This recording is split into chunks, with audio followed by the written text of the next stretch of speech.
Live from the Broadcast Center in Los Angeles, this is KCAL9 News at 8. Tonight at 8 o'clock, developing news, a shocking sight for shoppers at an upscale local mall.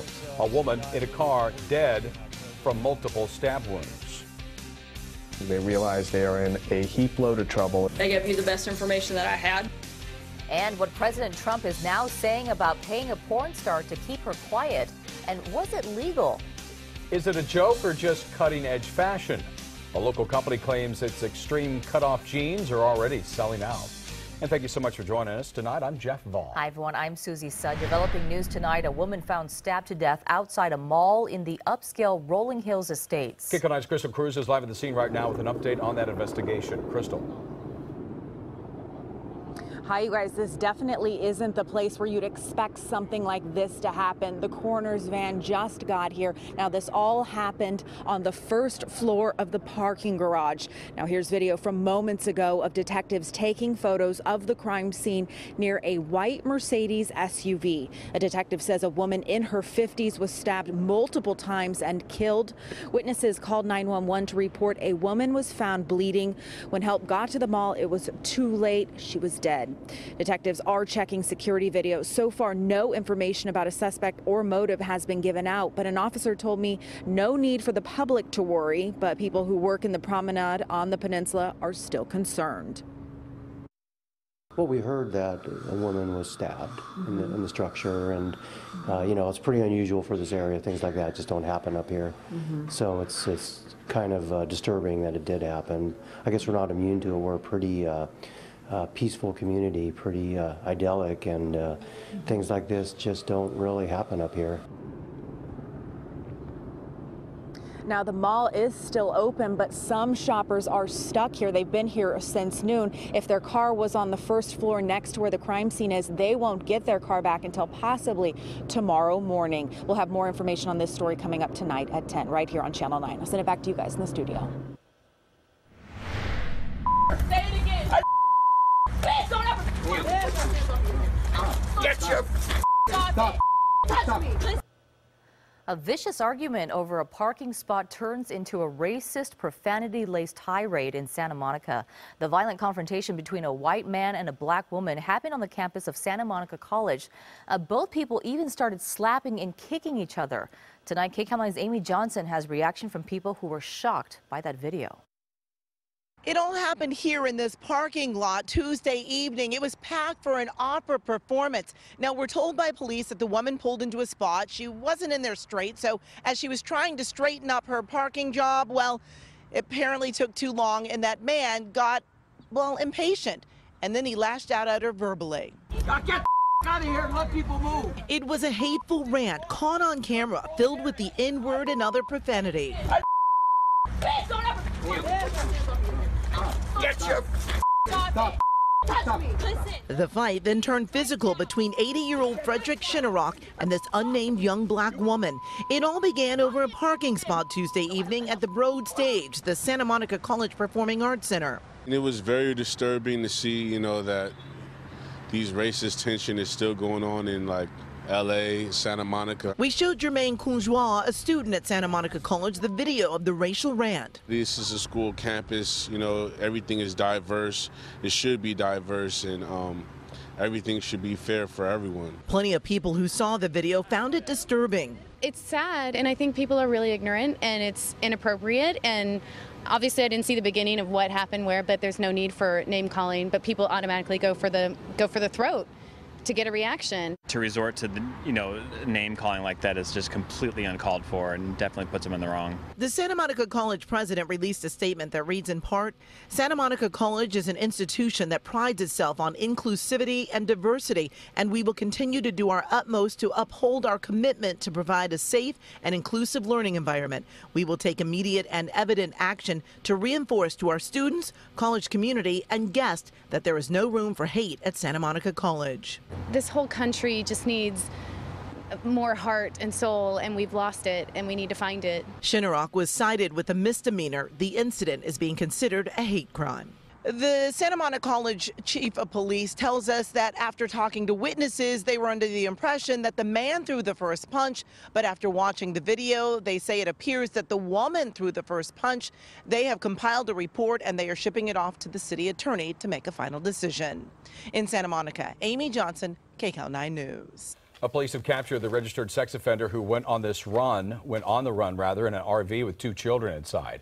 Stephen Hoke led police on a long chase through LA County and into San Joaquin Valley Tuesday. He eventually escaped in an almond grove north of Bakersfield. And deputies tell us they just found Hoke in a rail car in Barstow. They say he was then taken into custody without incident. Hoke's young children were told are safe. They were found in the abandoned RV Tuesday evening. Suspected Golden State Killer has lost a bid to protect his DNA. A Sacramento County judge ruled today that prosecutors can collect Joseph DeAngelo's DNA and fingerprints as well as take photos of his body. DeAngelo was arrested last week after a decades-long manhunt. He's suspected of committing at least 12 murders and 51 rapes. LA Congressman Tony Cardenas says that he is accused of drugging and fondling a teenage girl 11 years ago. Cardenas denies those allegations and claims the woman who is suing him is the daughter of a disgruntled former employee. That lawsuit was filed last week. Did not identify Cardenas by name. Instead, it referred to him as an elected official from LA County. The LA Unified School District was hit with a lawsuit claiming a former coach sexually assaulted a student with autism back in 2002 and tried to cover it up. The attorney and sister of the victim made their case this morning in downtown LA.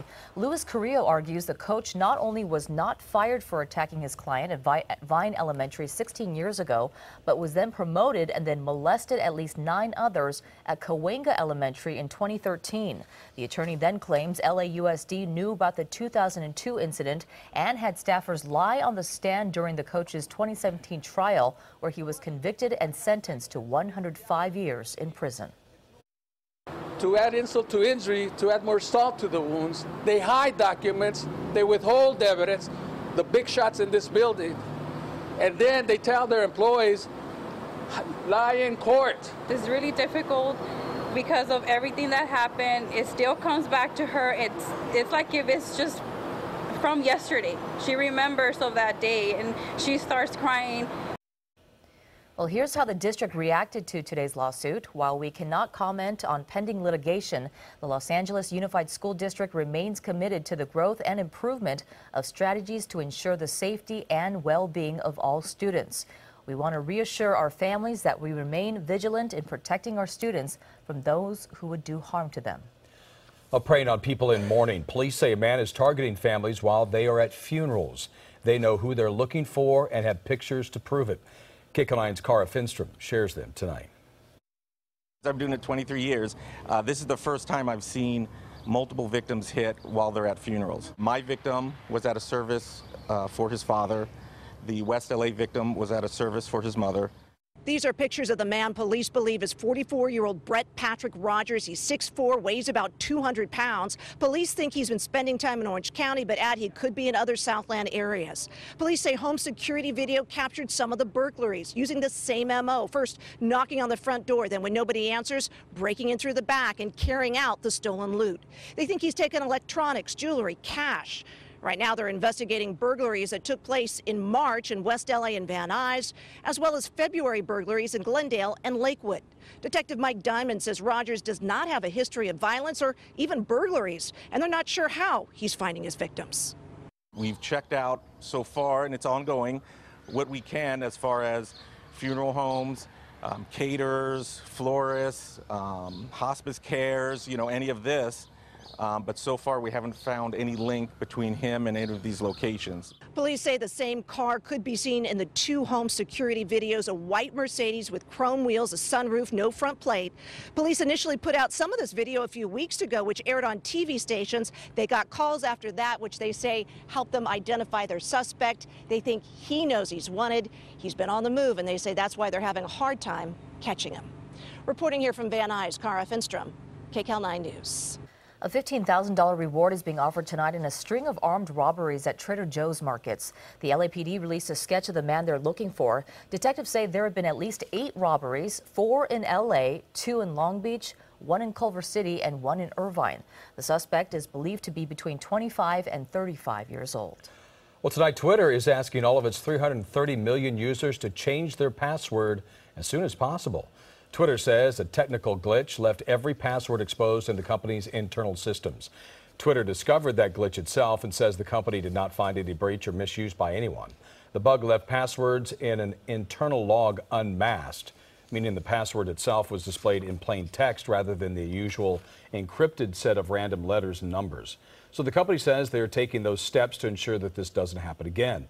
And if you need help or a reminder on how to change your password, we have a link on our website at KCAL9.com.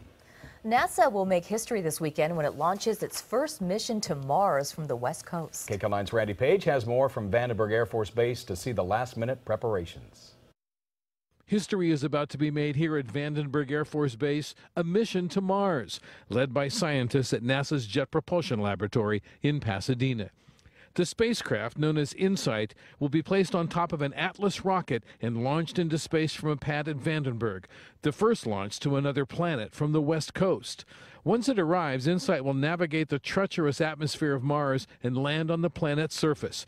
Then it will place a seismometer, similar to the ones we use in California to measure earthquakes, on Mars' surface, and send a probe 16 feet down to measure temperature. Today, at a pre-launch briefing at Vandenberg, InSight Principal Investigator Bruce Bannert was among the scientists explaining just how important the historic launch will be. No other mission before has actually gone down below the surface, down through the crust, down through the mantle, all the way down to the very center of the planet. Bannert says by unlocking the mystery of what lies beneath the surface of Mars, we may be able to learn about the origin of our own Mother Earth. This mission is really focused on understanding, where we came from. I mean, how our planet got to be one that we can thrive on, and understanding our place in the universe. So here's the important thing. Before you go to bed on Friday night, make sure you set your alarm clock so you can get outside and look up at the sky by 4 o'clock Saturday morning. If you live in Los Angeles, you go out in your backyard at 4 o'clock in the morning on May 5th, you should be able to see that rocket, burning its way through the atmosphere up towards space. And as it stands right now, all systems are go. At Vandenberg Air Force Base, Randy Page, KCAL9 News. Gonna have to stay up for that one. It's a little early for me. A little late for me. I'll watch the video. Yeah, exactly, the next day. Well, when Domino's just won't do, JetBlue joins the pizza business, but chances are you won't get it in 30 minutes or less. We'll explain next. Evelyn. And we're getting a look outside right now. A beautiful shot from our Mount Wilson camera. You'll see mostly clear, and we've got some seriously warm temperatures heading our way. My forecast, straight ahead. Also at 8, President Trump denies campaign money was used to pay off Stormy Daniels. I'm Angelica Alvarez from the White House with why Trump and his new lawyer say the payoff was legal. Then LA attempts to curb the opioid crisis by lashing out with a major lawsuit. This is KCAL9 News at 8. If you care and you act on it, then you make a difference. It's actually pretty simple. I love my mother so much. She's the strongest person I know. As much as everyone says, like, gee, you're changing so many people's lives, they've changed mine. Anything is possible. Anything.